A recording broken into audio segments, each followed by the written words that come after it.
Welcome to the Dimensions CM reporting customization tutorial. Today we're going to look at how we can use a function called user-defined reports to extend the reporting functionality within the Dimensions clients. To do this, we use a command called run user-defined reports, and in the first instance we need to set up a user-defined report. To do this, we first need to create our report file. Here I've created a file called requestrep.bat. It basically generates a SQL file which is run against SQL Plus and simply queries the requests from the request published view. So you will need to have published views installed in order to run this report. So in order to generate the report, we go into Admin Console, User Reports and Administration, create a brand new report. We'll call this Request Report.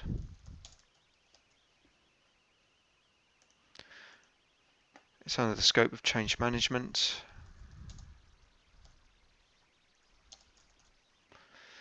We'll give it a description.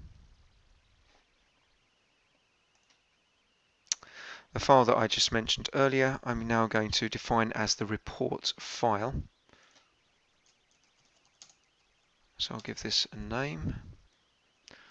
First revision. So basically we can create multiple revisions of the same report as well.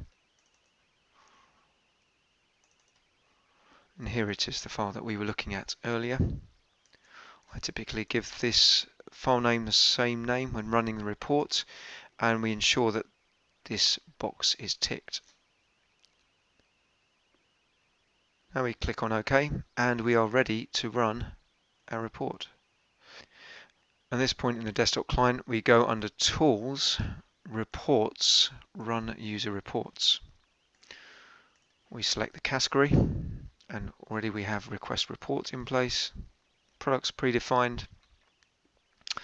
What we notice here is the output file name that's going to be generated is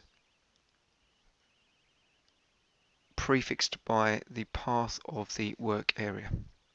So let's go ahead and run that report.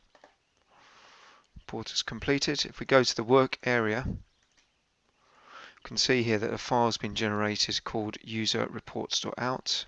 We can browse that file, and here is the result of that rather simple query. Now, of course, the queries can be extended to be as complex as you require them to be. The great thing about user-defined reports is the fact that they can be run purely from a client. The client does not need to have SQL Plus or any sort of database client installed on it. The reports all get run at the Dimensions server end. And as we've seen, the reports not only get run at the server end, but the results generated are fed back to the client, thereby giving us a very powerful reporting facility that goes above and beyond the ready supplied reports that we have within the client that are available under the Edit menu. This allows us to build complex reports, and as we'll see in the next part, if we then combine these with toolbar buttons, we have a very powerful extension to the client functionality. As a further reference, you may also want to take a look at the Getting Started tutorial for running user-defined reports. This is available on the knowledge base. Thank you for watching.